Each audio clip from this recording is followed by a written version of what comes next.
Welcome to the Hollywood Outsider, an award-winning weekly entertainment podcast. In this episode, we'll be discussing if it's rude to talk while watching a movie at home. At your own home. A listener topic on Superman 1 and 2. And our main discussion topic this week is why do we struggle so much with reboots or remakes that change characters we love? Why can't we just accept change? Let's get on with the show.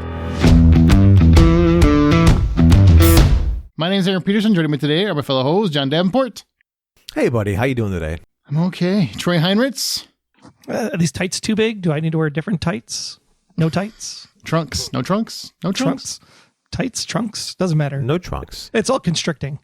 And again, Amanda Singh couldn't be here. I promise she's still on the show. I promise. This is all her. It isn't us. I don't know what she is in the show because we talk about her every single week. There you go. Yeah. We'll stop talking about her. Then she'll show up. She's like the fourth chair that's just here but not here. No, she's the fifth Beatle at this point. Damn. Shade throne. Jesus. Remember, you can always find more information at thehollywoodoutsiders.com. Join our Facebook group, The Hollywood Outsider, or we're on Twitter at @BuyPopcorn. Again, it's thehollywoodoutsiders.com. Oh, guys. We're going to talk about change. Do you guys struggle with change? Like in life? I don't know how to count, so carrying around all those coins sucks. Well played. Jesus Christ. Well that was played. like the worst dad joke. It was on the tip of my tongue. You beat me to it. I was like, screw you, John. Now I got to talk about the real thing, damn it. I fear change. I do at times struggle with change. Not all the time, but there are just times where I just want things to be okay. Yeah, change is inevitable, and it's the only way you grow. I just wish that, much like costumes in theater, like there was a quick change sometimes. I love change. Love it. Don't get me wrong. I love uniform. I like, you get into a routine. I like some things that I like a routine with, but man, change is never a bad thing. And not never, it's usually not a bad thing, but people are like petrified of it. Every time you mention anything changing, they freak out. No, it's gotta be the same. I need it the same as I've always known it. Are they freaking out because it's not the same, or are they freaking out because there's been too many times where they've seen somebody come in with their quote unquote vision of something, and their vision is caca? I mean, that's possible. Possible. And some of the scenarios where change is part of it, sure. You're like, we've been down this road. Yeah, we talked about Shyamalan, right? Last week, changing the ending of the movie from the book. Mm-hmm. Like, that was caca.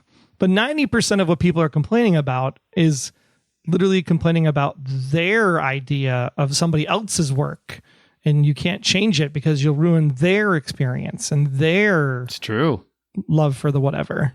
That's why they don't want to change, because they can't see it any other way. That's going to be a good time. We should probably just get to it. Well, before we get there, though, TV manners. Like, it's Valentine's Day week. Right? That just happened. So therefore, we're having a very short episode. It's not going to be very long. Just a topic and a couple little things. But I want to know, does it bother you if you're watching TV at home and someone keeps talking? Oh, I got a lot. Okay. I've got a lot. All right, I'll be back in a half hour. Yeah, you might as well pull over. If you're listening to this car in the car, you might as well pull over. If you're related to me, you'll know exactly what I'm talking about. If you're really related to me, I'm not talking about you. Mm-hmm. Wait, did you just say, yeah, definitely, I'm talking about you, while also I'm not talking about you? Yeah, pretty much. Yeah. I feel like it was like 3 minutes and you made no damn sense. All right, continue. Go ahead.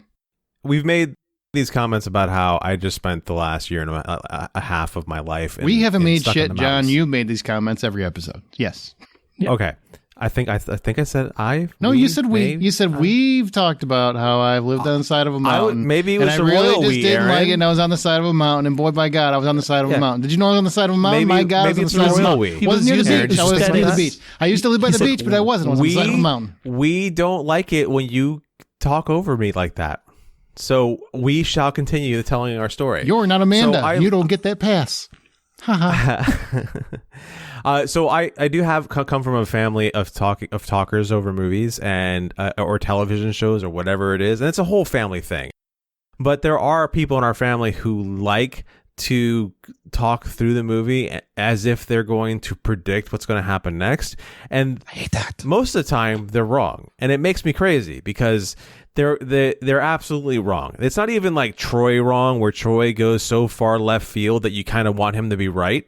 It's just wrong because it's just wrong. And then the times in which they're right, they're so freaking proud of themselves as if they've been right the entire time. It is infuriating.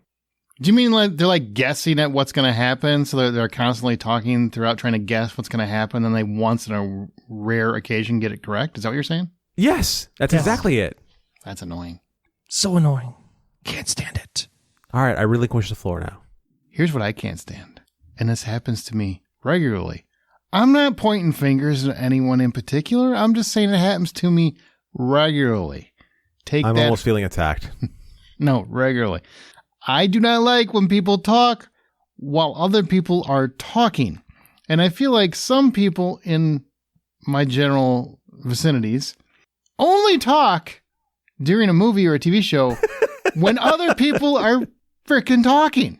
And I don't understand, like, their lips are moving, words are coming out. Why is now the appropriate time to ask me a question about what they're saying? Also, I'm a big fan. I say this, and I know I can be a bit dickish, but I'm always like, I don't know. I'm watching the same show you are. I also have that retort always at the ready. Those things annoy the hell out of me. Wait until it's quiet.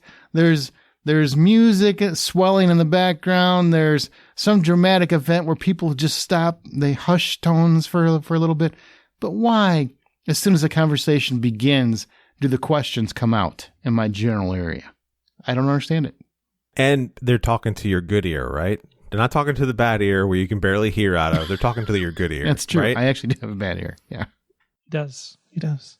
It's funny because I feel like that's a phenomenon. It must be something in the air that combines people of these particular characteristics, because that same thing happens in my house where there's just, complete non-attention to the art form that is being displayed on the screen. You have to experience it like it's like a Mona Lisa and just enjoy the moment instead of turning around going like, what just happened? Would that be a moment, Lisa? It's so bad. That was good. I liked it. That was good. Sorry. But no, the reason why they're asking the question is because they were on their computer or on their iPad or on their phone. It's like, watch the program. And then you won't ask the question. I really have a problem with if I'm watching just like I don't care about this show or I don't care about this movie. Okay, fine. Like it's something I've seen before or whatever. But if I'm actually trying to watch something like I haven't seen it before, it's new, or if I'm reviewing it, because I get screeners all the time, those I usually just go downstairs because I can't stand. I have to focus to review them properly. Otherwise, I feel like I'm doing everybody involved in that movie a disservice. But if I'm watching something at home on my TV and it's something I want to see, I don't want to see a phone. I don't want to have a conversation. I just want to watch it. I'm very invested, whether I'm in a theater or at home, and I want to see how it plays out. And contrary to what you might think, I'm not watching TV 24/7. So when I watch something, I want to pay attention to it. I'm choosing to spend this hour or 2 hours to soak in this entertainment art form, and I don't want you ruining my 2 hours. I'm not saying so-and-so would ruin it, but, well, okay, when you ask me, when you're talking, when people are talking, you're ruining it for me, for sure. The minute I hit the pause button, it's over. I'm not even going to finish. Oh, really? You're just completely out of it? The experience, I was in it. I was like here, like in my blinders, and then all of a sudden was like, whoa, there's the whole world again. Frick. And you've got kids, so there's a lot of hyperactivity, I'm sure, going on where... Oh, no, they don't. They just stay in their dungeons and whatever and hide. That's the way it should be. It's specifically this, similar thing that you deal with on a regular basis. I just don't understand it. And I feel like is it intentional? Is it just like trying to ruin our time? Is that what it is? Just trying to ruin our joy? Is that what it is? I don't know. I probably shouldn't say shitty things like, I'm watching the same show you are. No, it's likely that they want to feel engaged with it, and that's their way of feeling engaged with what's going on in the show. That's what it is. They want to feel engaged with you because it's supposed to be a communal experience when you're watching with each other. That's the key word right there. You're supposed to be watching it with me, not me watching it and explaining it to you because you weren't paying attention. Oh no! See, that's the thing. Like, there should be a standing rule. If we're gonna watch something together, we're either gonna both be watching it, or you better be asleep. There's no you awake. So what's the proper discipline? Questions. Can you? I mean, I know violence is not recognized. Can you throw a pillow at someone? Can you smack them in the head with a pillow? Is that acceptable? I mean, you could cut them in their sleep, but they're not actually dying from That's that. violence. I'm trying to get away from violence. I'm saying other solutions. Can I slap them with a pillow? Well, throwing a pillow is still violent. No, it's not. It's stuffed.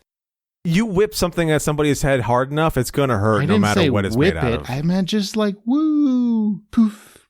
Oh, see, you know what? You're talking about throwing stuff. There's no reason to throw anything if you're not going to put your best behind it. It's going to be a heater. I'm going to go get a blanket and put the blanket over them, and I'm going to turn off the TV and go down to the other TV and rewatch the show.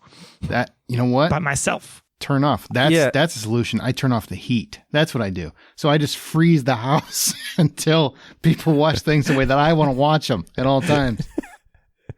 No, but I as somebody who likes watching things in a communal environment from time to time, there's a good time to do it and a bad time to do it. As long as there is a standing rule where your phone, if you're going to have a conversation with me like, oh my God, what just happened there? And you were paying attention, I'm going to be like, yeah, I don't know, dude. I just saw it too. That's a good conversation while something's on. That's when you're both in the experience. I'm okay with that. Yeah. Yeah.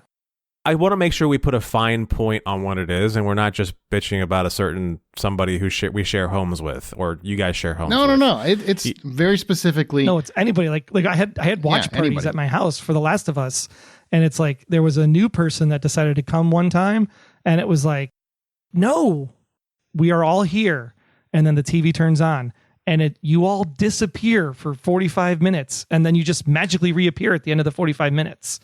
But if you show up during that 45-minute period, we're going to have words.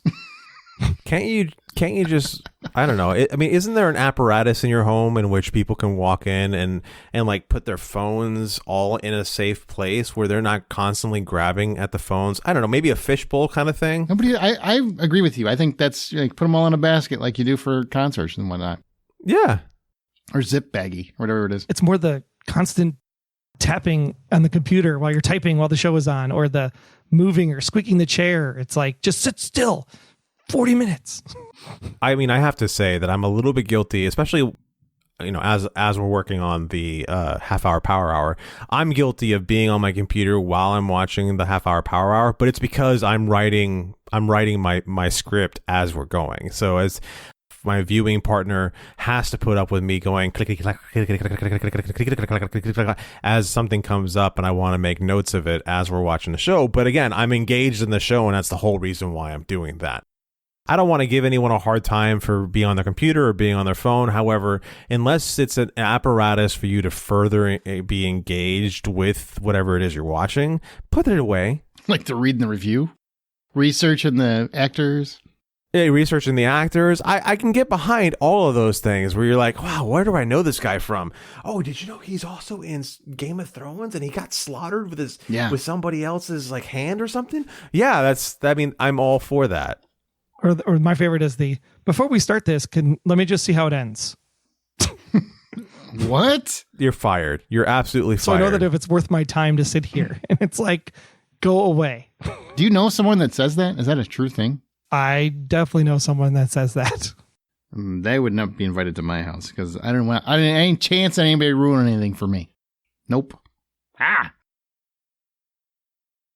What I'm getting out of this is that Troy's friends suck. Just a few of them. he's Hey, wait a minute. Hey. That was a full 5-second pause. Our show is independently funded, therefore all the expenses are from our own pockets. And Patreon helps fans support their favorite podcast. You can also get the half-hour power hour and our monthly bad movie night unedited on their Patreon feed in your respective tier. So you can find it. If you want to support the show, go to patreon.com/The Hollywood Outsider. That's Patreon, patreon.com/The Hollywood Outsider. Those friends are awesome because they give us money. Mm-hmm. Speaking of the other ones, one of our Patreon supporters, Jay Howard, had a topic he wanted us to discuss, and kind of leads into our group topic in a way. Some tiers you can suggest a topic for us, Patreon people, so join! And then you can make us talk about stuff you want to talk about. He would love us to discuss the 1-2 punch that is Superman 78 and Superman 2. So let's discuss.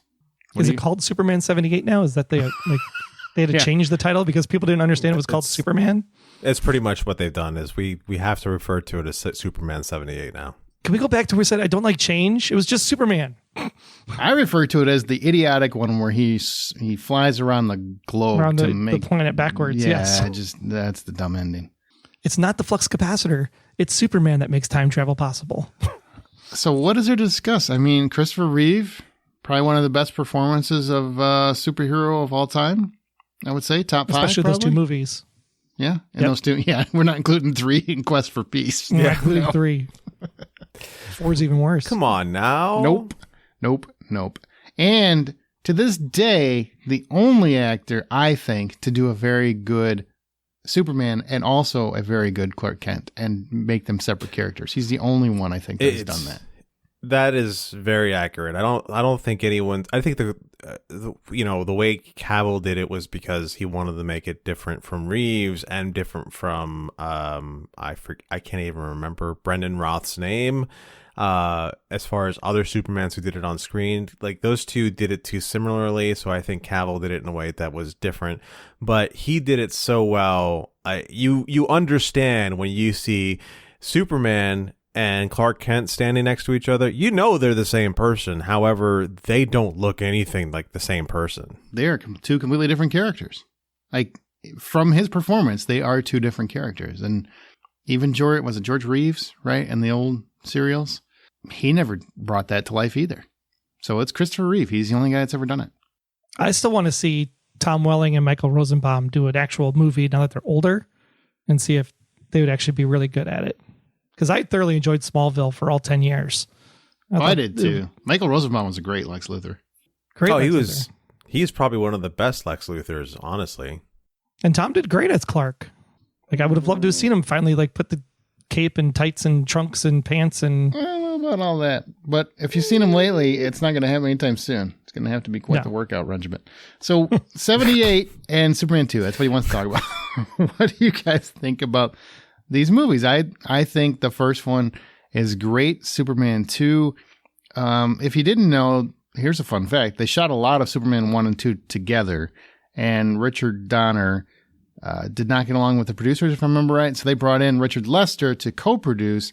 And then once that first movie was a hit, they went back to finish the sequel, but did so with Richard Lester instead. So despite Donner having completed like 70% of the movie or something like that, Richard Lester finished it. So Superman 2 has a lot of what Richard Donner shot, but also a lot of different stuff. I thoroughly enjoyed Superman 1. I find it entertaining when I watch it. There's really nothing bad about it. It's just the time travel gimmick was a little bit of a stretch. I hated that part. That was just a dumb... Because it's like, just use it every time. Every time there's a major catastrophe, you would just use it. Right.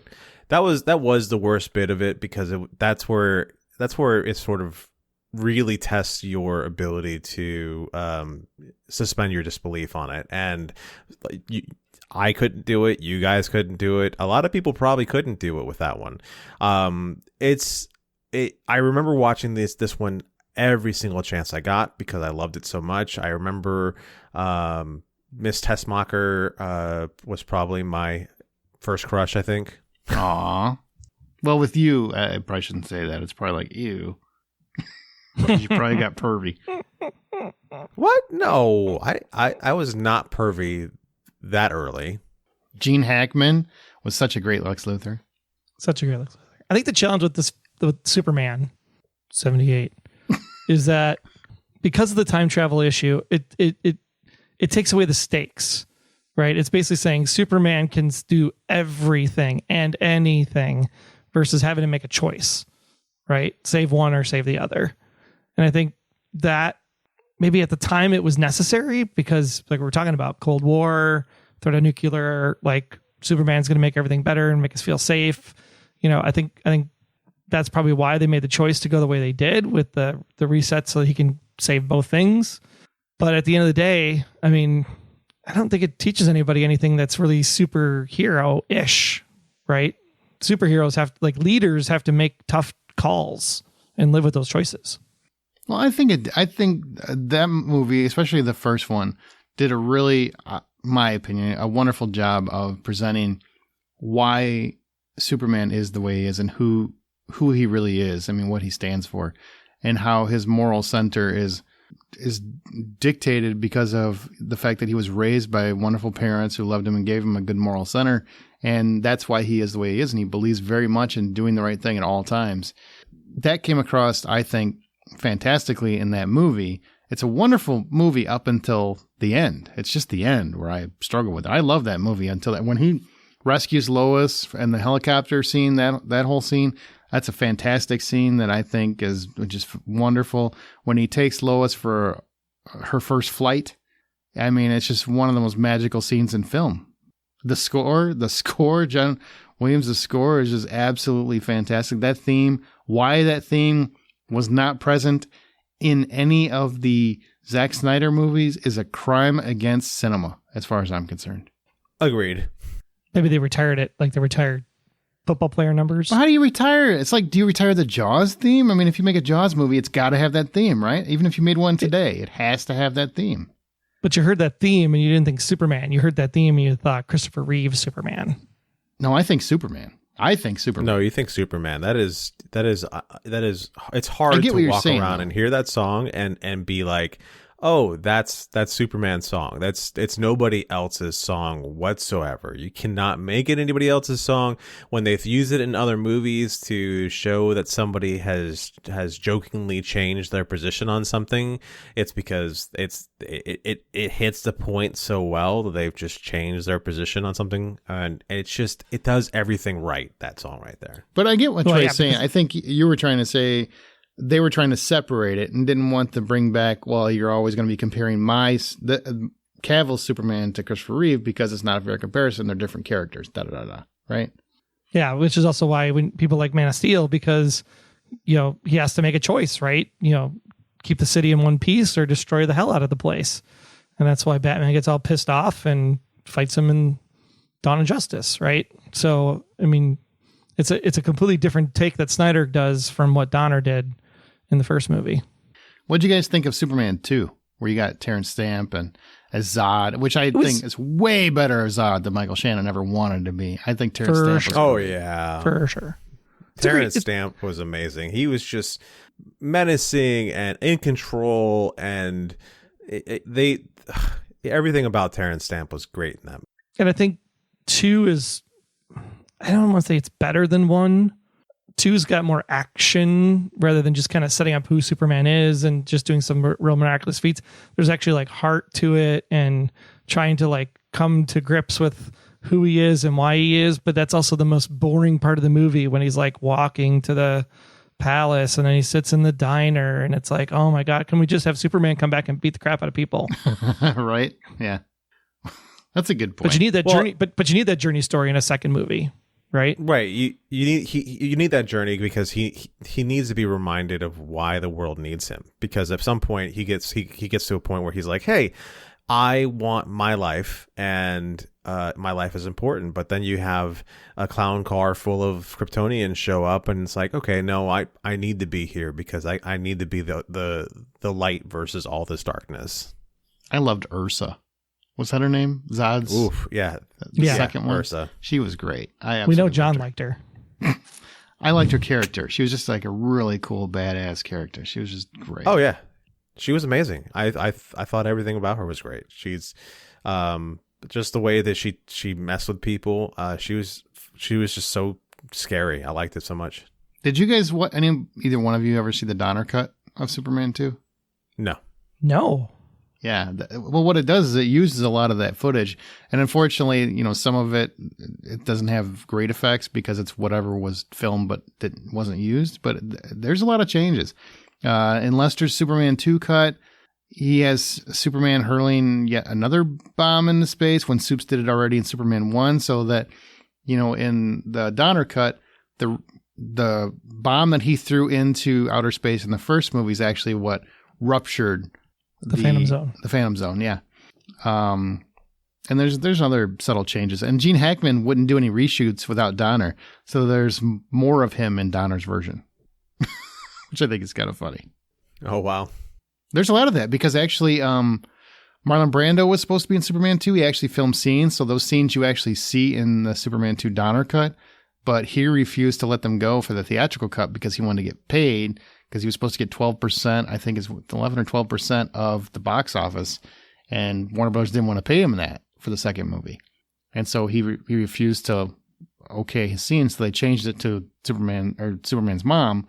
And then in the Donner cut, they worked out a deal with the estate that they could use that footage. So you actually can see that Marlon Brando footage in the Donner cut. Pretty cool stuff. Yeah, that's pretty awesome. So Snyder, you aren't the only first one to get a cut with Superman.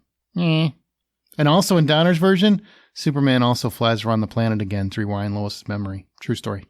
Did it again. Okay, well that's go find it. I'm sure it's on YouTube. You can find it. Okay, we are here with some reviews, and joining me for this part is Amanda Sink. So she is alive, and this is proof of life for those that have been wondering. Hello. What's been going on? You've been missing. We were going to put out an APB on you. Lots of stuff, mostly work. And then my power randomly went out, and I figured out what happened. Someone crashed into the box that has the power nearby.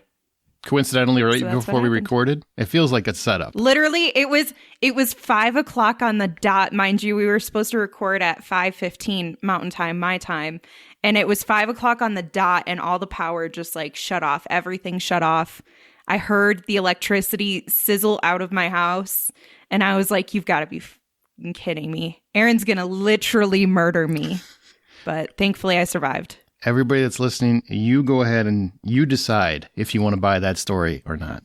I sent you guys, okay, first of all, I sent you guys a with screenshot. more reasons why they didn't show up to something over and over than this lady here. So I sent you guys a screenshot that validated that my power was out in my area and not expected to return for 3 to 4 hours. Okay. All right. Well, we're good to go now. So we're going to talk about some reviews. We've got Devil's Peak, and we've got season 4, part 1, right? Because they don't have the full part. And I'll touch on Titanic real quick. I do want to mention before we get into it. So Titanic, I saw the 25th anniversary of the movie. They re-released it. It holds up beautifully. My eyes, still one of the perfect films in the world. There's not many of them, and it's one of them. You can argue all you want, but I'm telling you, once Celine Dion starts singing, it's like, wow, Jack. And they had that in 3D, right? What's that?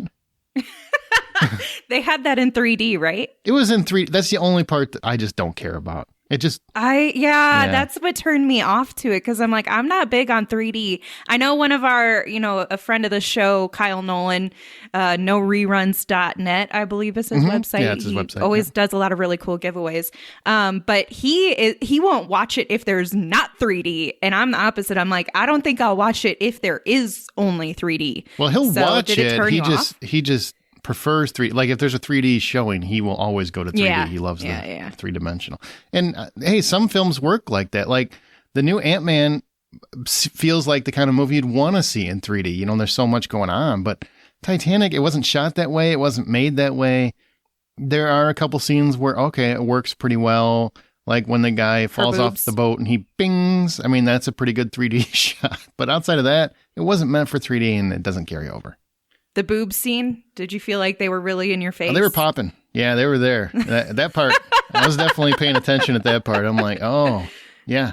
Draw me like one of your French girls, Jack.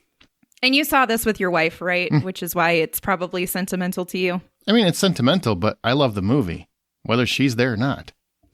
I know. Look you can't ever just be soft and sweet and say something nice about you and your wife. It's a perfect film. It's the first film I saw with my wife, but it was not on a date. She was actually on a date with someone else. So there's your short version of that story. Right. That's what I was getting to. So many people think that was our first date. I'm like, nope, sure wasn't. Just the first movie I saw with her, with someone else who lost. Just saying. Just saying. So that's Titanic. But let's get into... you want to do Devil's Peak or season 4, part 1 first? We'll start with Devil's Peak because you saw that and it sounds really great. It's set in North Carolina's Appalachian Mountains, where an 18-year-old named Jacob McNeely is torn between appeasing his meth-dealing kingpin father and leaving the mountains forever with the girl he loves. It's based on the novel Where All Light Tends to Go by David Joy, and it was directed by Ben Young, starring Robin Wright, Billy Bob Thornton. I think it even has Brian Darcy James in here, which was cool too. And Jack Earl Haley. Jack Earl Haley. Yeah. So what was your overall going into this? It sounds like it's a bit of a thriller in some capacity. Would you say that's accurate? Yeah, I mean, I feel like story-wise, we've seen a lot of this story before. Guy grows up in a crime-riddled family, wants out. There's a woman that he definitely is in love with, and he's hoping to get out with her. Mom's a drug addict, dad's a kingpin, that sort of thing. It's just more of the Appalachian twist on it, where, it's a deadbeat area. There's not much to do in terms of making money, and they find an avenue by dealing meth. And so I mean, going into it, I didn't know what to expect, except the cast is pretty stellar. So I figured no matter what, the acting's going to be on par. And it was, I assume. Billy Bob Thornton never goes wrong, although I will say, stop dyeing your goatee. Looks pretty dyed. He looks scary in this movie a little bit. Like there's a scene in the trailer where he's got like blood dripping out of his mouth. Mm-hmm. And I think it's Robin Wright who's like holding him or something. And he's just looking with this deadpan stare that feels like it could eat through someone's soul. So is he as intimidating as that scene throughout the entire film? Yeah, well, just so you know, it's not Robin Wright holding him, but that is a scene in the movie. I mean, Billy Bob Thornton is a great actor, so he can command the screen, even though he's kind of a little guy in a lot of ways. Like, he's a very scrawny guy. There's something about him that just commands the screen, and when he feels like he's wanting to threaten someone, you feel threatened, and that's a sign of a very good actor, and he handles that quite well. Robin Wright has a smaller role. She's the drug-addicted mother of Hopper Penn's Jacob. And, she's always stellar. She's just a wonderful actress. She has a very small role, but it's very impactful and carries a lot of the weight of the movie. The only acting, and Jackie Earl Haley is just, again, wonderful actor. He's playing a sheriff who is probably a little too in deep with Billy Bob Thornton's character. But he's, again, a stellar actor. He's always bringing it. Hopper Penn is he is the lead here. And he is Robin Wright and Sean Penn's son. So that's nice little, if you want a Nepo baby twist, I guess. What? Yeah, he is. And he's good in the scenes where it's him being scared. It's him trying to take action. It's him looking forward to leaving this town, those sorts of scenes. But when it gets really emotional, there's a few emotional scenes that really, really depend on him to pull the heartstrings, and he does not do well with those. That is where the movie does falter a little bit. It's in Hopper Penn's performance when things get really, really emotional. It doesn't dilute the movie, doesn't take me out of the movie, but it definitely was way less impactful when you're surrounded by that talent. So what was it that about this film that you think made them being Ben Young, deciding to adapt this story into a film if it is one that has already been told before? Well, the novel Where All Light Tends to Go is a very good book, and I think they wanted to adapt that. It's a movie you can make on a smaller budget. It's much more of a character piece. It's all about these characters and where they're headed, and Jacob realizing that his father, who's Billy Bob Thornton, is really not the most loving of men, and maybe it's time for him to get the hell out of here. He's never seen a beach. That's his dream. He just wants to see a beach. He wants to get away from this life, this world, these people, and it's a story I think that is always impactful if it's told right, and for the most part, it's told right.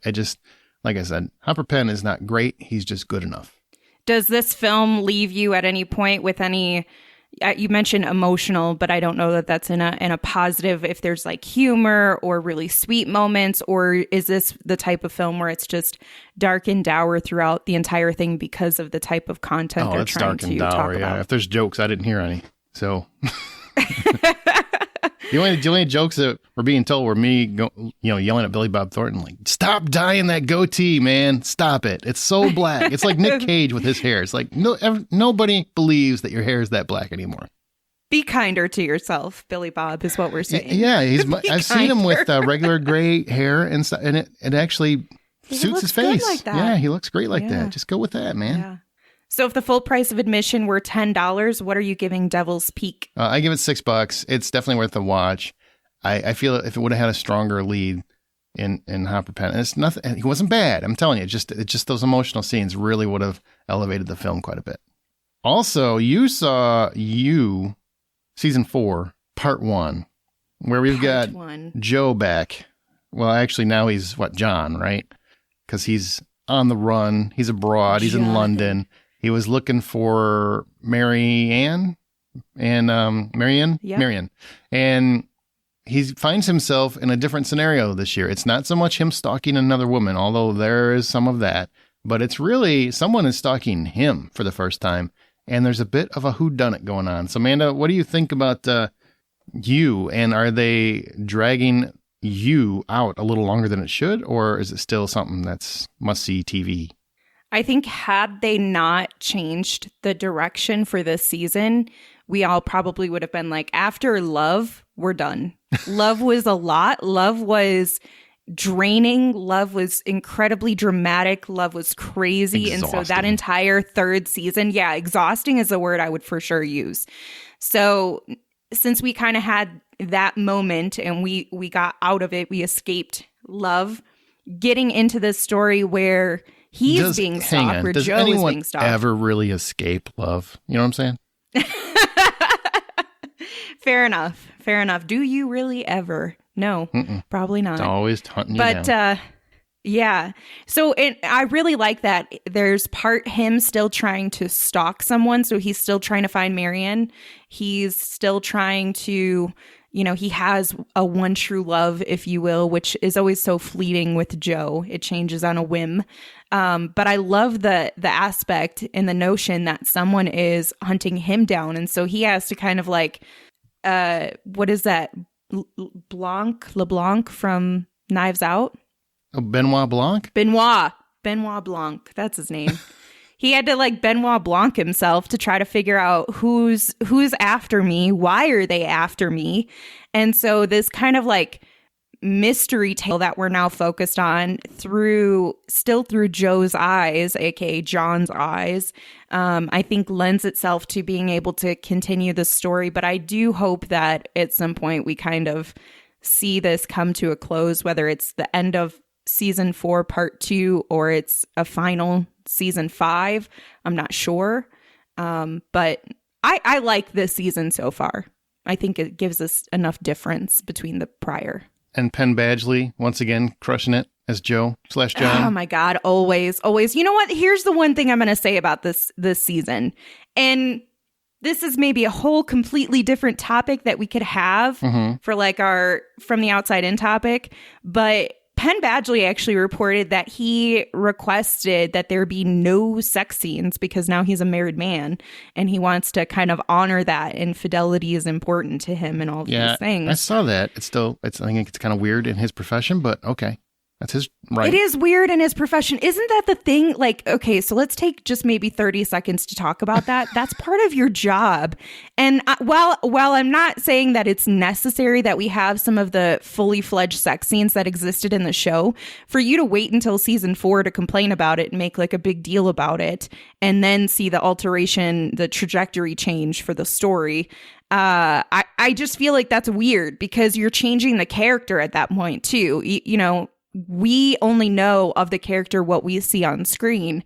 So sure, maybe we don't need as aggressive and lengthy of sex scenes as seasons 1 through 3 had, but the quote unquote sex scenes in this season are like, he's not even the same dude. Like, he doesn't even kiss somebody. It feels like he's resistant to that. So I feel like that affected his performance too, and the way that I see this character, because it changed mid-show. Yeah, it's a really complicated, it definitely would be a good topic to discuss at some point more in depth, but I have heard that, and that he approached the creator about that, or the showrunner about that, and Sarah Gamble, and they agreed to it. So they've cut way back. I don't know if it's completely cut out or not, but yeah, they've cut way back. And I don't know. I mean, if this was, I don't know, Magnum PI, I think it wouldn't be that big a deal. But You is really about a romantic stalker. So it's kind of an odd choice. And I've only seen 2 episodes. You saw the whole first half of the season, but I've only seen 2 episodes. And I do notice less, but it could be because of the direction of the season. But if it continued that way through the end of the series, it would be a little weird. I agree. I think it's a much deeper topic because, it's also just because this is his job doesn't mean that he should, have to be subject to those types of things. Sure. I mean, sure. It doesn't mean that you can't have your own morality and, that stuff's important too. Your sense of self is important. But I also feel like you signed on to it, and I understand your life changed, but the character he was shouldn't. Married before the show started, though. That's the other thing. That's what's kind of like... Waited till he had enough power to make the request, I guess. Yeah, that's true. I was going to say, because it's just kind of frustrating from like a viewer's perspective. He might have always been bothered by it. Yeah, he probably was, I'm sure. But overall, here's what I'll tell you. You tell me if you agree. The first 2 episodes that I saw, I'm just like, your narration is exhausting.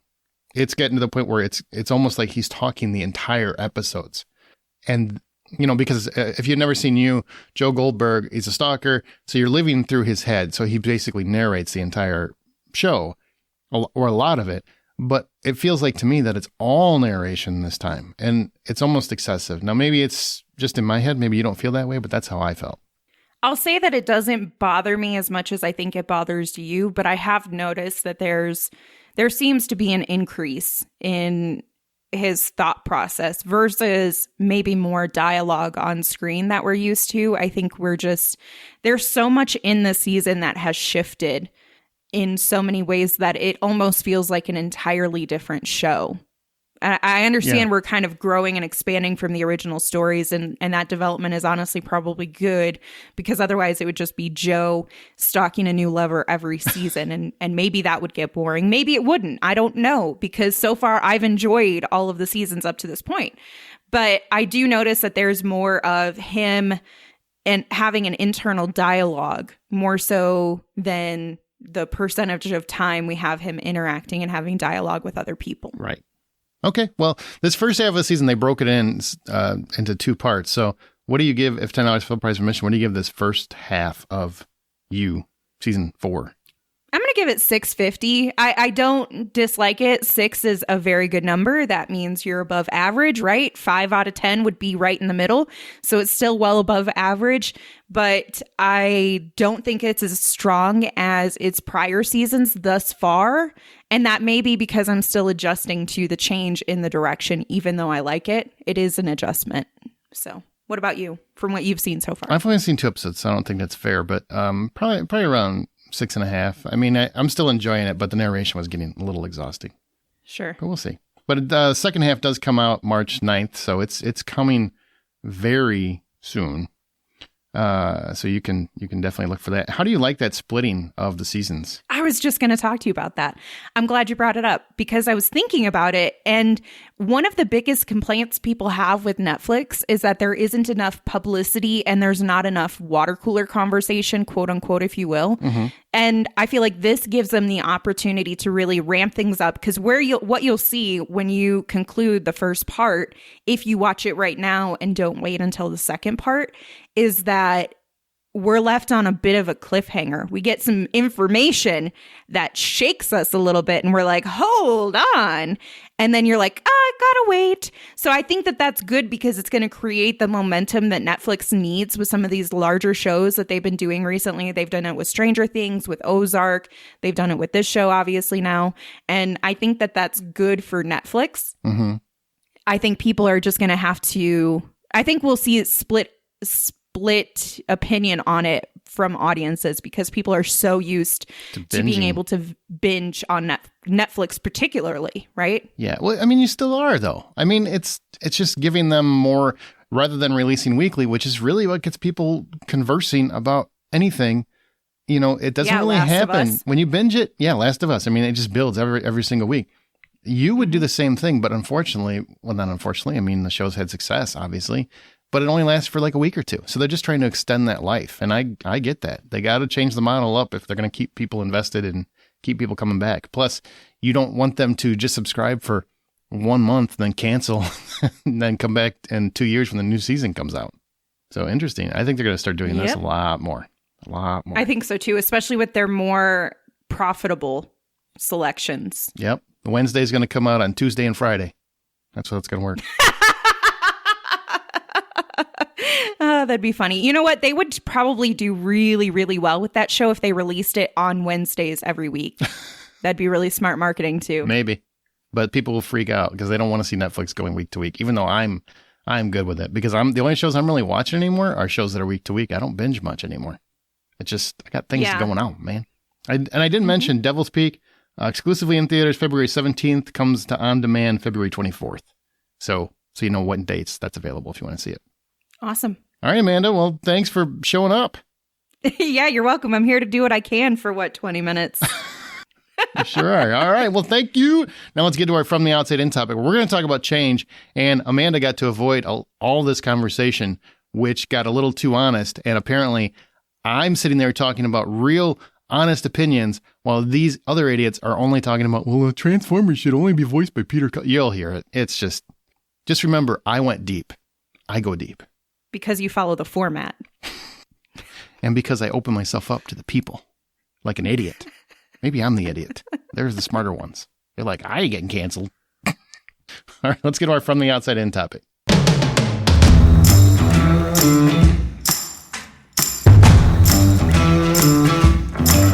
Okay, so we're back to change. I want to talk about why we struggle with changes to our favorite movies and TV shows. Game of Thrones changed something? Readers freak out. Last of Us expanded their game to focus on Bill and Frank? People lost it. Superman has trunks or doesn't have trunks? The world loses their mind. What is our issue? Troy, you seem to have a very thought out analysis on this, so why don't you lead?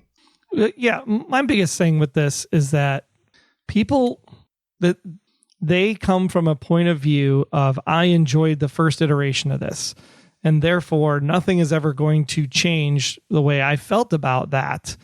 And I find it really interesting because, like, take Game of Thrones, for example. It's a book. There is no visuals in a book except the ones that are in your head. So yes, where I watched Fellowship of the Ring and the white horses coming in the river as she's taking, Frodo, right, to Rivendell, like, what I envisioned in my head when I read that in the book was pretty close to what Jackson put on the screen. So I was super happy with it. But other people that might have visioned that differently in their head might be super upset by that because it wasn't like it was in the book. How was it in the book? It was just written text. So the people that say it's different than the book drive me crazy because there's no pictures. So when you transition mediums from book to television or even television to theater, you have different storytelling capabilities. You get to show more visually, so you don't need the written word to describe it. You can show more in depth and size and sound when it goes into the theater than you can from a TV version. And even a video game version is completely different because you are playing the video game. The Last of Us, that comes up right now, is the whole video game you're playing. Well, most of the video game you're playing as Joel. So the only storytelling you can understand is the things that Joel can see. He's not going to see conversations that Tess has. He's not going to see conversations that Ellie has around the corner. He's not going to see conversations that Marlena has. So when you transition that to television, you're like, I can tell those stories now. Those changes are fine because I want the expandedness. I already saw the original story. Tell me more of the story.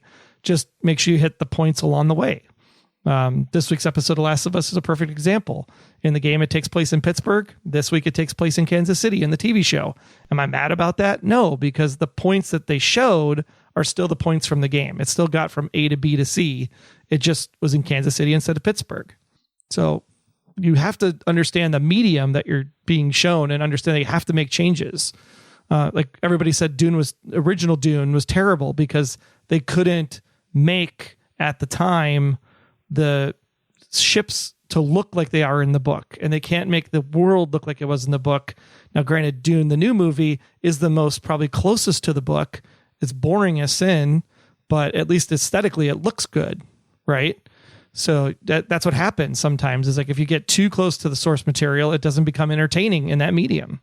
Why do you think we can't walk away from it? I mean, does anybody have you still have whatever it is you love, right? So I'm trying to think. I am super terrified. Like I'm really pleased so far with The Last of Us, but I am super terrified for what they're going to do to Horizon when it comes to Netflix. Both the first game, Horizon Zero Dawn, and then Horizon Forbidden West.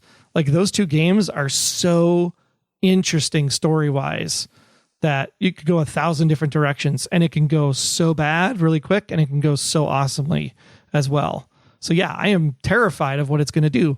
Am I going to hate watch the show? No, I'm going to watch the show and enjoy it for what it is. It's a different form of art, unless it completely sucks. To sort of echo what Troy is saying is that there's a healthy way of doing this, and there's an unhealthy way of doing this. So if you're going into a Marvel movie and you're expecting to see the story that you read on the comic book, you made a mistake. If you are going into a Star Wars movie and you're expecting to see absolutely everything that you read in the comic books or in the series, then you made a mistake. However, the other side of it is that when you're consistently seeing pitfalls in process and in storytelling and in just no respect or regard for the fandom and or what was created for the fandom, then you can honestly see it. Let's take Star Wars, for example. Star Wars is something that I've talked about at length and maybe ad nauseum, where they have completely ignored a whole universe. Now, do they have to really bring that whole universe into the stories? No, they really don't have to. But the thing that's really frustrating is they're trying to tell the story that was told in that universe, but they refuse to bring in any of the points that would have made it its own thing and much more interesting. In the books, you have a separate race of creatures that come into the galaxy, and they start taking over the galaxy left, right, and center, where it starts becoming this very scary, very real thing that you have to try to survive. And the Jedis are forced to learn how to use the Force as the Force, and not really whether or not the Force is light or dark, but that it's a tool that can be used to be able to move forward. It's not the Force that can be light or dark. It's the Jedi themselves. And what you start finding out is you start seeing Jedis use Force lightning, which has always been attributed to being dark things that dark Jedis only do. But you have light Jedis who are using Force lightning to get the job done, because it's the only way that they can get the job done to save people, which is ultimately their goal. So again, I don't want to go too far down that rabbit hole, because that just puts me into a weird group. But there's always a healthy way and an unhealthy way of doing it. Give room for people who didn't share your vision to create a vision in which everybody might be happy, but don't expect to see everything you want to see. And let's be clear, the healthy way is a Star Wars show with Admiral Thrawn. That's the healthy way. Sorry, it's not Admiral Thrawn. It's Grand Admiral Thrawn. I'm sorry. You freaking plebeian. I don't know what just happened. You guys both sound like total At least nerds. I didn't say Asuki or whatever the hell Aaron said the other week. Asawaka. Gesundheit. Thank you. Look, here's what I really want to expand on this question, because I'm guilty of it as well. We get caught up in our nostalgia. We get caught up in things that we love for whatever reason, whether it be a book, whether it be a movie that's being remade, whether it be something where a sequel's being done, more like reboot, remake, that sort of thing. And people will just lambaste the hell out of it if it's not very close to what they remember. And that's one where even I get confused as somebody who understands and appreciates nostalgia. On the same token, you already have that. Like, nobody is taking that away from you. Nobody is removing that from your memory. So if they make something that takes characters that you know and makes it a little different, it's not I'm not saying you don't have a right to your opinion, and I have strong feelings on this as well. but it doesn't mean that it's removing anything. So why are we so against anything different than what we already have gotten? That's a question I'm really like. It's a struggle I feel like every single fan has in some respect, where we have. I think everybody has put this. That much. No, I'm sure they do, but I don't think people put that deep of thought into it. You know, ultimately we are selfish creatures and we want what we want. And if you don't give me the green thing in the green way that I want the green thing to be, then it's not going to make me happy. There are those of us who have the ability of saying, well, I already have the green thing. Let me see if this turquoise thing turns out to be just as good, if not better. It could be. Who knows? There's a lot of room in which you have to give things. But it goes back to also tribalism. There's a tribalism that goes into some of this too, where you have people who insist that things can only be one way and that's it. And that's, again, something that I think plays into this a lot. You have to be open to possibilities. Like, I saw the female version of the Ghostbusters. It's okay. I also saw Ghostbusters Afterlife and said, that's the movie that should have gotten made, because that movie is great because it's endearing to what was originally the source material. And then you're able to watch that with your kids. And now the Ghostbusters generation carries on, right? Versus making something completely backdoor like the female version. Sure, but that's a good example. Okay, so the female Ghostbusters that came out, everyone trashed it. That's not what Ghostbusters is. Why? You already have your Ghostbusters 1 and your Ghostbusters 2. And I liked the female Ghostbusters. I'm not going to apologize for it. I liked that movie. I enjoyed it. I think it's funny. Even Chris Hemsworth, who's ridiculous. I don't think it's more grounded maybe, but it's also a different kind of humor than the original two. It's its own thing. It's not doing anything to trash the memory that people have of the first movie. But yet everyone came after it like it insulted their grandmother. And that's just something, and I still to this day, I mean, that was years ago, and I still to this day do not understand the reaction that people had to that. I just do not, other than take the sexism obviously is there. That's definitely a small percentage, I'm sure.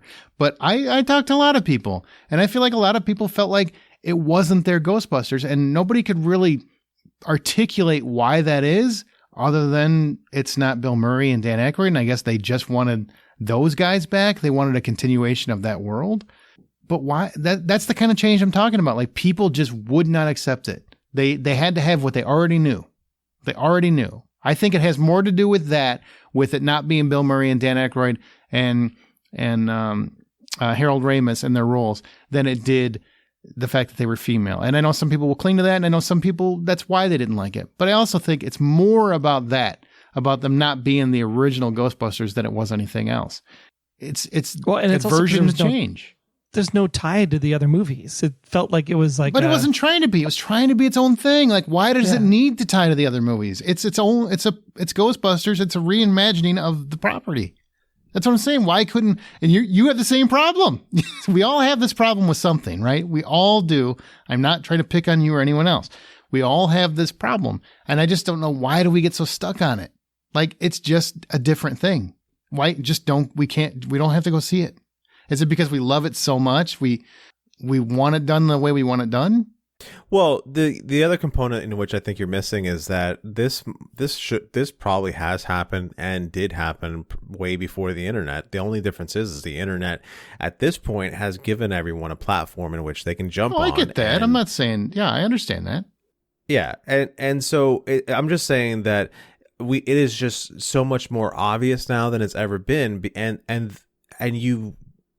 Back then, it was easier to see that a lot of those people who were poo-pooing something because it's not theirs were a small minority. But the problem now is that small minority can keep on repeating themselves until they keep growing and growing and growing. And you know, all of a sudden, that small minority just becomes a shout box in which the only ones who can be right are them. But what I'm saying, John, is I don't think it's what I'm talking about. I don't think it's a small minority. I think every single person listening and as a fan of film or television has at least one property they are very devout with. They firmly are against changes to it that aren't what they see as the natural extension of that property. And when they see creators doing something different with it, they naturally reject it or they refute it. They don't want anything to do with it. Now, sometimes that opinion might change when they see it and they're like, oh, all right, that won me over.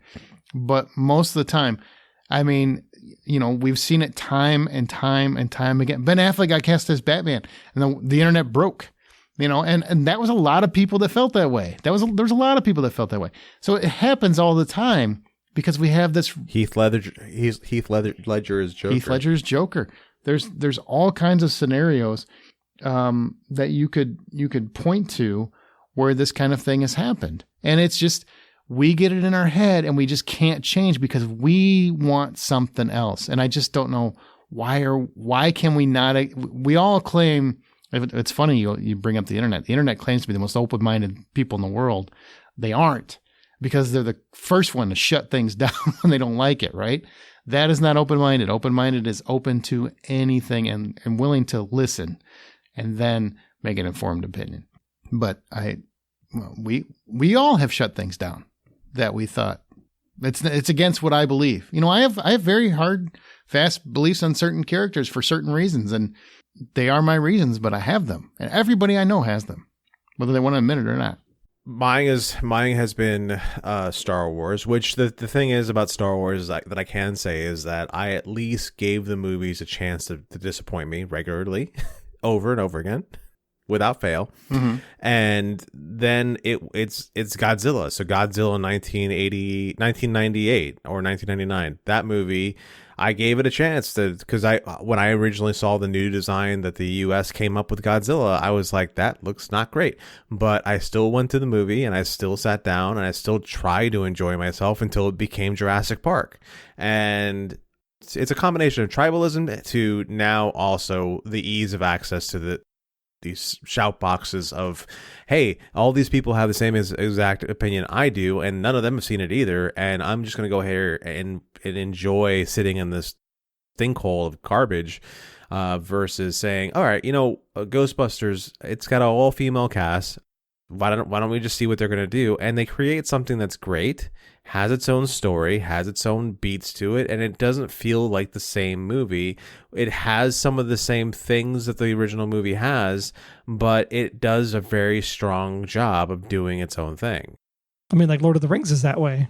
And I think, like, when they said, hey, we're making Rings of Power, I'm like, that's awesome.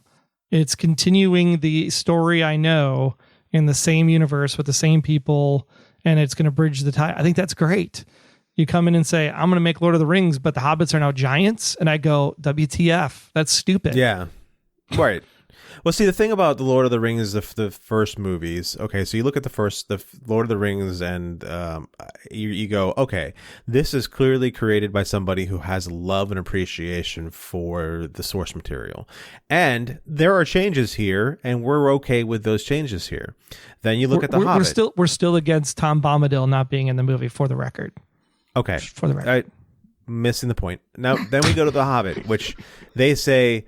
you've got the creator, the same guy again, saying, all right, I want to make 2 movies, no more than 2 movies. And then then the company says, no, we need 3. And he's like, no, this story is shorter than the other stories. We can do this story in maybe 1, but more likely two movies. No, we still need 3. And they throw in a bunch of stuff that they absolutely don't need, like the dwarf elf love triangle. We don't need that. The entire third movie. Yeah. The entire third movie. Mm-hmm. Except for the battle. Which you could have gotten in if you got rid of the dwarf elf love triangle thing. Yeah. Should have been. And the really bad CGI. So let's talk about, all right, a time where, and I mean, you really change your mind on something beloved to you. I mean, I'll give you one just to kind of start the ball rolling. And I've really thought deep about this. With all the dream casting of Idris Elba, people used to talk about, I used to have this very strong opinion that James Bond shouldn't be a person of color because the character in the books, which I read as a kid, he's quite clearly written a white guy with black hair and cold gray blue eyes. That's literally how the character is written. It's very detailed in many of the books. So to me, I was always of the mindset, just create another spy with a different number. No big deal. But I've come to realize with this and many other characters, if the race isn't integral to the character, it doesn't really matter. It doesn't really matter. Even if it was written that way, it doesn't really matter. Changing sex, I would still say create a new character or just give a female the 007 moniker like they did in No Time to Die, because he is very clearly a man and it is inherent to his character of James Bond. But race doesn't matter with James Bond. And, it's something that I had to get over because I was an avid book reader and I love the character and I love the whole world and stuff. And I'm like, well, no, he's a white guy. Why are you changing it? Are you just changing it to change it? And I had to come to that realization myself, and I did. And I'm just wish I would have came to it sooner. I mean, you talking about Idris Elba, The Dark Tower from Stephen King. I mean, when Roland Duchesne of Gilead, you're just like, he's a cowboy West, 1970s, white guy, And then when they say Idris Elba is going to play Roland in the Dark Tower movie, not a great movie. But he was great. He was great as I could not see anybody but him playing Roland going forward. So yeah, the color has nothing to do with the character. The character is a character. But you know what's sad about that is if you try to have that like a real conversation, by God, don't do it on the internet, because people just jump on, well, it's a racial component, so therefore you're racist or da da da da. No, that's actually a nuanced topic that we're actually having a real conversation of evolution on, and you just dilute it because you can't have a real conversation about it. That's the problem with the internet. We're having a real one here, but you can't have that on the internet. And it's going to happen with Little Mermaid when Little Mermaid comes out. Oh, absolutely. Oh God, I'm sure it will. That poor girl. I mean, I'm sure she's ready for it. I hope. I'm not looking forward to that at all. Well, not because of the character or anything. I'm not looking forward to the conversation. Shitstorm. Yep. Yeah, the shitstorm. Yeah, the shitstorm that's going to follow that. I mean, the underwater sequence, the trailer. I mean, all of it looks great. I hope she blows I hope she blows the water out of the theater. I just hope she knocks everybody's socks off. And what argument do you have now? What argument do you have? Yeah. Because don't get me wrong, there are cases where it's just people being racist. I absolutely understand that. But I'm saying we're having an actual nuanced conversation about something that has layers to it. Unfortunately, I feel like the internet just can't do that anymore. And I'm saying the internet as a collective. That was the case with the third episode of Last of Us, right, John? Like those people that were saying, oh, it's different than the game. It's like, it's not because it was different from the game. It's because you're homophobic. That's why you're upset with it. It's the exact same thing in which, if you were a fan of Schitt's Creek and loved the love stories you saw on that, and there were people who were fans of Schitt's Creek, but they kind of threw their arms up at that same kind of love story. They handled it in the same exact way. It was a love story for the sake of love stories, and it was a beautiful story being told. And I don't care if there's 2 tab A's there or 2 slot B's. It doesn't matter. It still does a very heartwarming job of telling a beautiful story. It was a beautiful story. I wanted to go back to how people's thinking are a little off on this. You talk about the character that Idris Elba's playing in The Dark Tower, how he's supposed to be a cowboy. In the books, he's a white guy and all that other stuff. The first cowboys were not white guys. Great. It makes more sense, honestly, to have Idris Elba playing the character. So, I don't know. You want to go more historically accurate? That's great. It works, and I appreciate it. I think he was talking about in the book. I mean, it's a fictional book, so I don't even. But well, no, it's a fictional book, but I'm just saying how it goes back to like the argument people have about why it can't be Idris Elba. Oh, he's a cowboy. Well, it wouldn't be a black guy. cowboy. I get what you're saying. Yeah. Right, exactly. That's the argument. So something that changed my mind that was surprising to me. So I've talked about my love for the Dresden Files novels and how much they have brought a lot of joy and excitement to my life, and they've turned me into a pretty big reader in my advanced age, and I do love those novels. Now, the reason why I got into the novels was because of a short-lived television show on Sci-Fi or Sci-Fi Channel, depending on how you want to pronounce it. But it was a show based off the novels, and I really liked the show. I got into it. Paul Blackthorne as Harry Dresden was awesome, and everything about that show was just good to me. And that's why I started reading the books. I watched the first season, and it turned out to being the only season. I wanted to live more in those stories, only to find out that after reading those books, the series is practically unwatchable for me. I have tried to sit down and watch the series, and I just get mad because every single time I watch it, I'm watching it and I go, well, this is the story from this book. They just condensed it down to 45 minutes, and they could have done so much better storytelling if they would have just like made the whole season the book. So it sounds like you started with things that you had come to the agreement. You've changed your mind on, but now you're back to where you won't bend on them. Well, technically, yeah. Okay. All right. Feel like you made it more complicated. What are some things that you won't bend on? Like some characters like you are just steadfast. I'll give you the one that comes to mind first. A long time ago on this very podcast, Justin McCumber, former host, I think it was episode 200, where we had a big debate on Spider-Man sexuality. And Justin McCumber and I had an argument over whether Peter Parker could be gay in some iteration. We had a big debate about it. I was steadfast then. I'm steadfast now that no, Peter Parker is a heterosexual, and it has decades of print from Marvel detailing that and his romances with Mary Jane and Gwen. I still believe that is the case to this day, and I don't believe we should be changing character traits like those just to appeal to the demographic.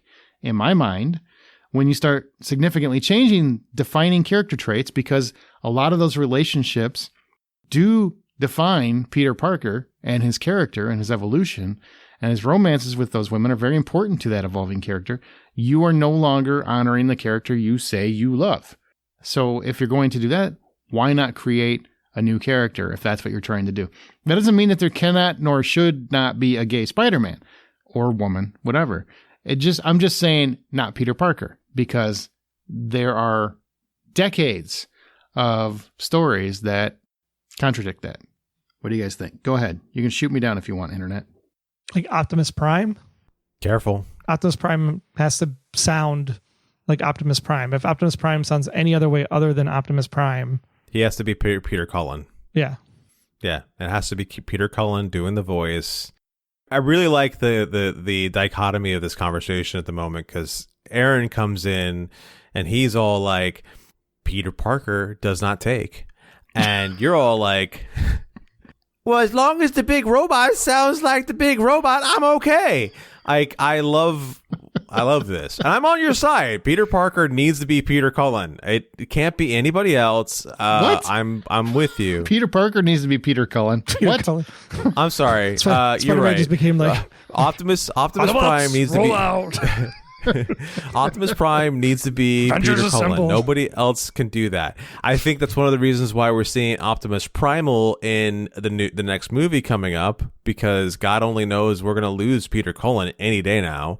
But I'm going to do the sign of the cross right now, but with the wrong hand, because the other hand's next to the microphone and I don't want to punch it. I did that for somebody. Anyhow, I'm with you. Yeah, it would sound way different. to think deep. Weird. Way to think deep, Troy. Way to think deep. Well, I'm really proud of you, Troy. I'm not a comic book The guy's reader, so I almost don't dead, have like that. But he's always got to be Optimus. I hope they start cloning his voice pretty They quick. just bought James Earl Jones's voice. Like, he's always going to be Darth Vader. I mean, it's possible. Darth Vader would be one. Like, I don't think Hasbro can't be anybody has Star but James Wars Earl money, Jones. though. I don't think they do either. The movie theater might, though. Although I mean, in fairness, Peter Cullen's no James Earl Jones. This is true. This is true. All right, John. What about you? What do you stand fast on? This is a hard one for me, because they're like, I feel like if I go to this well, I've mined this well for absolutely everything I can, but I'm going to have to go to this well. Luke Skywalker is not a cranky old man who decides to give up on the world. That's not who he ever was. And the fact what about that through evolution, through time? You got missing years and that sort of thing. Yeah, no, at no point does Luke become anything less than trying to rebuild the Jedi world and trying to not be the only Jedi left out there. And he does not go and hide. He does not go and and become whatever it is he doesn't go and milk weird creatures for blue milk. That doesn't happen. Like, he becomes a beacon of hope in the galaxy, and a hope in which other people who share his talents or share some sort of talent like him end up going to follow him so that they can become these protectors of the galaxy again. So this whole idea where he's just like, I'm going to go and hide because I tried and then my nephew killed everybody. That doesn't happen. But think about it from a Jedi perspective. Obi-Wan was training a young Padawan who decided to turn the wrong way and caused Obi-Wan to go flee and hide in the desert and live like a hermit. And then Luke Skywalker, who was trained by Obi-Wan, tried to train somebody else who turned on him and turned to the dark side. And so therefore he went out into a grassy land and lived as a hermit. So he only learned, so he just learned from his master. Right. So he just Control-C, Control-V Obi-Wan when they already saw that was a bad idea, where he was supposed to be bringing back the great balance to the Force. If the great balance of the Force was to just quit when everybody decides to make it hard for him, then you don't deserve to be a Jedi, man. So he's not bending on us, but it's over. He's dead now. Yeah. Thank God. Because he reclaimed his Jedi-ness. The 5 minutes in which he was amazing almost nowhere near makes up for the fact that he wasn't Luke Skywalker. Yeah, you can go ahead and think that sentence out. I go ahead, dare you. Okay. I mean, he's kind of a douche in Empire Strikes Back. He's like, I'm just going to disregard everything you told me, and I'm going to go do what I want to do. He was young. He was young and dumb and full of force. Super angry at parts of that fight when he was in the third movie. He always internally struggled with himself, no matter what it was. Right. That's the curse of being a Skywalker. Is that internal struggle. Leia has the same internal struggle. So that was the curse of being a Skywalker. He wasn't infallible. He was never an infallible person, but he wasn't supposed to be the person who gives up and rolls over, which is the thing that I hated about those movies, was that he was the person that gives up and rolls over and Control-C, Control-V's Obi-Wan's way, and then decides to go ahead and kill himself off or accidentally kill himself off. I don't know if he meant to do it or not, but he's just turns into dust in the middle, like when he's miles away. Granted, very cool the way he went, because all right, well, we're going to force project ourselves to someplace else and win a badass fight. All right. Again, that's not what Luke Skywalker was ever supposed to be. He was supposed to usher in the new Jedi Order, and in that new Jedi Order, a whole new set of nightmares that we can all deal with. Not just one nightmare, a whole new set of nightmares. Well, let's switch to what some of our listeners thought, why they think people hate change so much. Josh Steima says, fan entitlement has a huge part to do with it. People become so attached to certain iterations of characters that nothing can ever top it for them. That is usually before the new property is even seen. I try to hold out until actually seeing it for myself on whether the change has been for the better. Optimism and pessimism are perfectly welcome with any decision on a property, but at least give it a fair shake before burning it down. I agree with that. Unfortunately, most people apparently do not. I try to agree with that. Like I said before, I went into every movie that I had my doubts about and still gave him my money, and I left that movie either okay or even more angry. So it happens, and I try to do the best I can. It's part of the gig, is to do the best we can to be that way about it. So I do agree with him. My comment comes from Jason Faltenek. Mm-hmm. Faltenek. Good job. Yeah, I did it. I was putting it together in my head, and it sounds almost like he's a Transformer himself. We're asking the wrong question.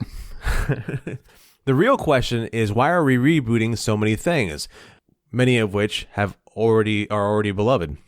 When there are enough content from bestseller lists that have never been made in the movies or TV to fill primetime lineups for years, I'm not mad necessarily because they've ditched the Trunks.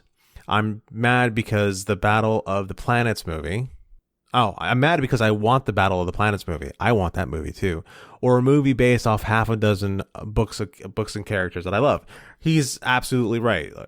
We have so much content out there in the world in which we can start creating stories from just about anything to tell new stories or fresher looks at stories that have already been told with different characters or whatnot. So I really like the idea of stop mining the thing that everyone knows, where we can do what we did with Harry Potter, where a few people knew the stories and loved the stories, and then they turned it into a movie series, and all of a sudden we made one author a cajillionaire.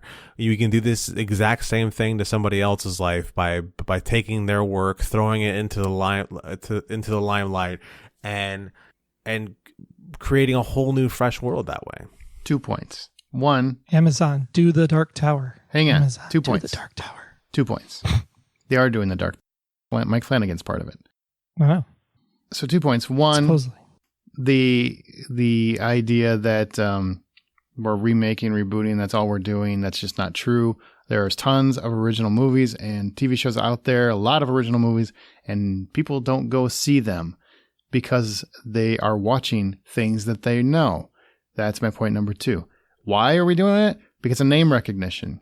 Because in a sea of 500 plus scripted shows every year and hundreds of movies every year, that stands out more when you have name recognition. That's why. So if people would take people that would stop saying why they're rebooting everything and would take more chances on original movies and properties, there would be more original properties. It's really a people problem. We create this problem. We, all of us listening, we're the reason why it happens. That's the answer to the question. It's our fault. Oh, yeah, I do agree with that part, but I like the rest of his points. I like this point. I'm just saying, whenever people tell me that's all that's out there, that's just not true. That is not true. It's not all just reboots and sequels and all that stuff. There are plenty of original things out there every single week, hundreds of movies every year, TV shows all over the place. There's a lot of original content. People just go back to what they know.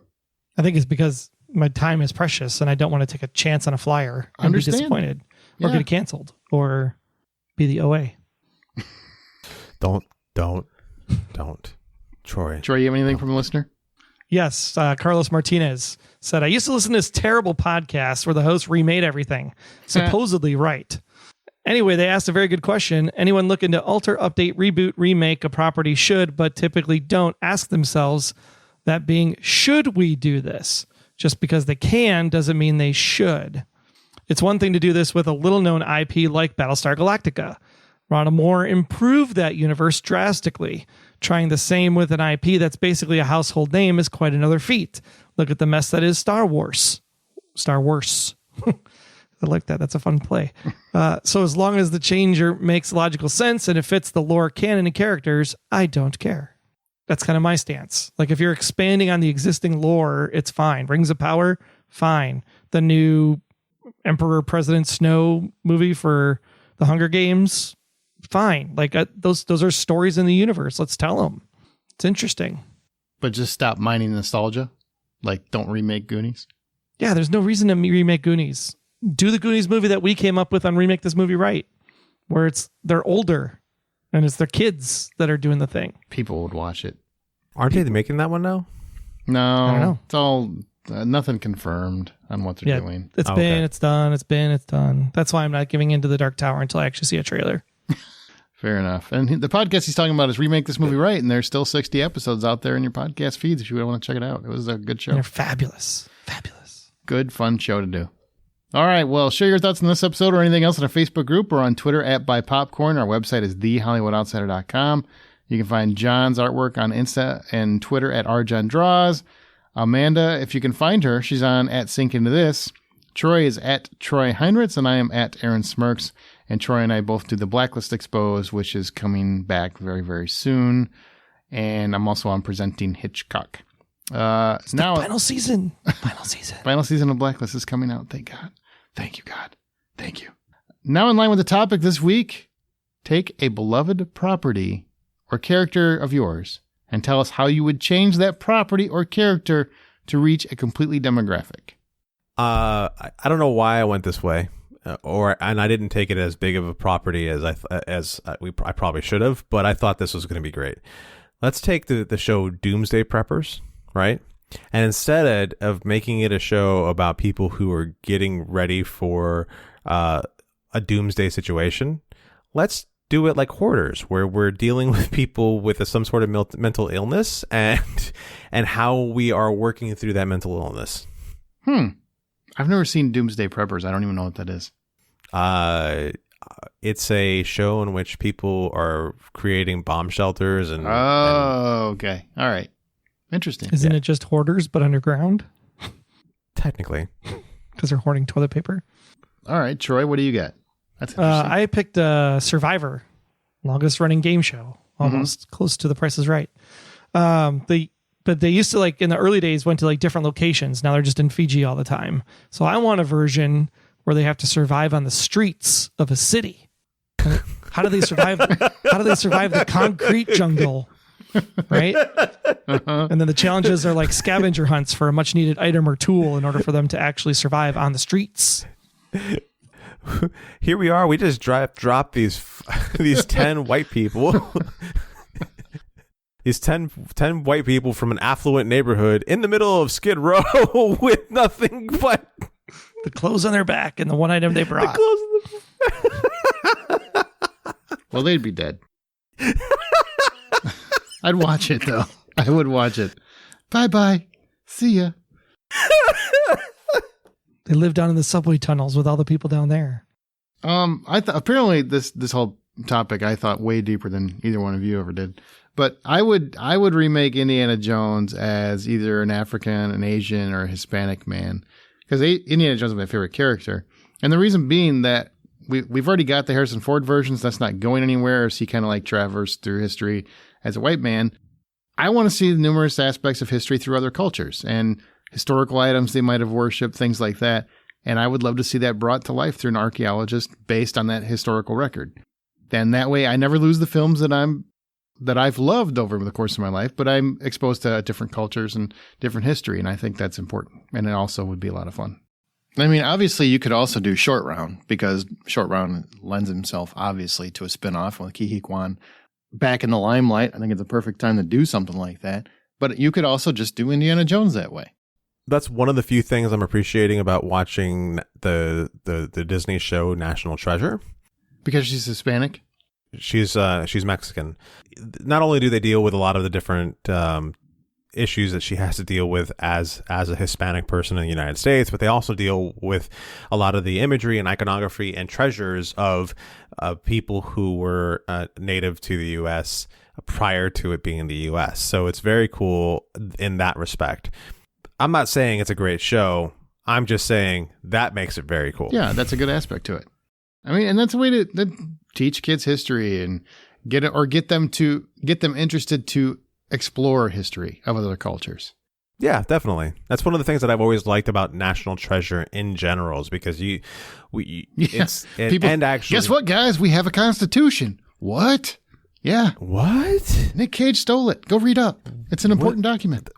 Like, what are these amendments thing? I only know one or two of them. Why does it smell like lemon juice? Right. Anyhow, like but the aspects of hearing these different stories that are from history, or even the made up stories from history, is pretty cool. It's also why I liked Falling Skies so much, because Falling Skies, you have a history teacher teaching you about how the U.S. and how the world dealt with war in this scenario in which they're fighting aliens. Until the final season, and then you were kind of like, where is this going? Right. Star Child. Well, interesting conversation. Went totally V on it. Totally V. I love V. I miss V so much. The first two seasons are great, though. Oh, you're talking about the new one? I don't give a shit. No, Falling Skies. No, he's talking about Falling Skies. Oh, they're talking about V. Nobody would ever make that mistake about the V's TV series. Let's talk about a hard line against something. Just saying. Yeah. Oh, I'm like, that new TV series sucked. What are you talking about? That's not good. I like Marina Baccarin, but nope. I was going to say, we were watching it for Elizabeth Mitchell and Marina. That's the only reason we were watching it. Yeah, and even that wasn't enough. I couldn't keep going with it. Like, nope, I'm going to go watch the 80s versions again for the 15th time. Only the 15th time? You got to get those numbers up. Well, do we count Independence Day? because we should. That was great. All right, that's it for this episode. Remember, guys, the next time you head to a theater or stream comfortably on your couch, buy popcorn. Bye-bye.